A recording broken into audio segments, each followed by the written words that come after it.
حضرت فاروق اعظم رضی اللہ تعالیٰ عنہ وہ خلیفہ دوم رسول اللہ صلی اللہ علیہ وسلم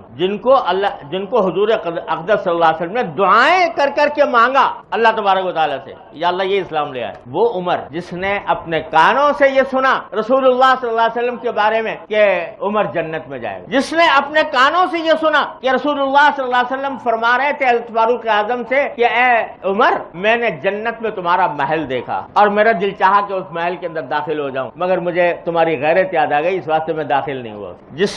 جس عمر نے یہ ساری پیشین گوئیاں بشارتیں اپنے کانوں سے سن رکھی ہیں، جب سرکار دو عالم صلی اللہ علیہ وسلم دنیا سے تشریف لے گئے، خلیفہ بن گئے، تو حضرت حذیفہ ابن یمان رضی اللہ تعالیٰ عنہ جو حضور کے رازدار تھے کہ ان کو حضور اقدس صلی اللہ علیہ وسلم نے منافقین کی فہرست دے رکھی تھی، ان کے پاس جا کے پوچھا حذیفہ ایمان سے بتا دو کہ تمہارے پاس جو منافقین کی فہرست ہے اس میں کہیں عمر کا نام تو نہیں ہے؟ یہ فکر وہ شخص جس کی آدھی دنیا پر حکومت، قیصر و کسریٰ کے ایوان اس کا نام لے کر لرزتے ہیں، ایک بڑھیا کھڑے ہو کر کہہ دیتی ہے خطاب کے دوران کہ عمر تمہیں تو قرآن بھی نہیں آتا۔ حضرت فاروق اعظم یہ کہہ رہے تھے کہ بھئی لوگ جو ہیں بڑے بڑے مہر رکھتے ہیں عورتوں کے،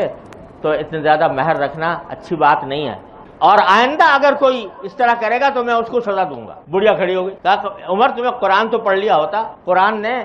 یہ کہا ہے کہ وَآتَيْتُمْ إِحْدَاهُنَّ قِنطَارًا، کہ اگر تم اپنی بیوی کو کسی کو مہر دو ڈھیر بنا کر سونے چاندی کا، تو قرآن نے تو ڈھیر کا ذکر کیا، اور تم کہہ رہے ہو کہ اس سے زیادہ اگر ہوگا تو میں سزا دوں گا، تو قرآن کے خلاف بات کرتے ہو۔ حضرت فاروق اعظم نے کہا یا اللہ، ایک بڑھیا جو ہے اس کو مجھ سے زیادہ قرآن کا علم، اور استغفار کیا اور کہا کہ واقعی مجھ سے غلطی ہوئی، اور کسی جگہ خطبہ دے رہے تھے، بہت شاندار قسم کا لباس پہن جو کہیں سے آیا ہوگا پہن لیا، جب وہ خطبہ دیا، خطبہ دے کر فارغ ہوئے تو پانی کی مشک بھری اور کندھے پر رکھ کر کسی بڑھیا کے گھر میں لے جا کے پانی ڈالا۔ کسی نے پوچھا کہ حضرت کسی کو حکم دے دیتے کہ وہ یہ کام کر دیتا، تو فرمایا اصل میں جب میں یہ لباس پہن کے کھڑا ہوا تھا، کچھ میرے دل میں کچھ تکبر سا آ گیا تھا، تو میرے نفس نے میرے دل میں تکبر پیدا کر دیا تھا، میں اس کا علاج کرنے کے لیے کام کیا۔ آپ اندازہ لگائیے کہ جس شخص نے کانوں سے سن رکھا ہے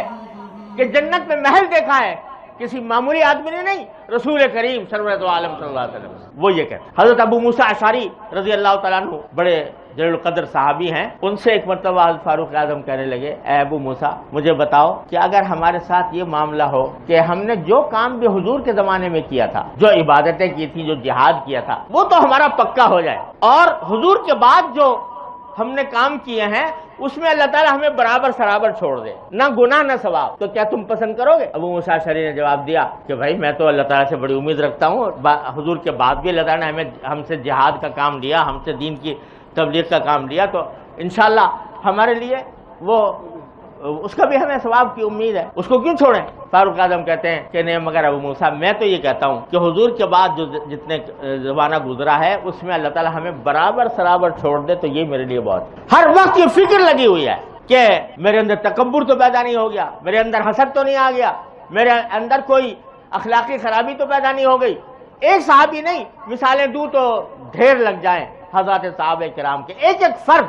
کسی مجلس میں یہ سننا ملنا مشکل ہے کہ وہ آپس میں بیٹھ کے تبصرے کر رہے ہوں کہ بھئی حالات جو ہیں لوگوں کے خراب ہو گئے، اگر ذکر کرتے ہیں تو اپنی خرابی کا کرتے ہیں، اپنے عیب کا کرتے ہیں۔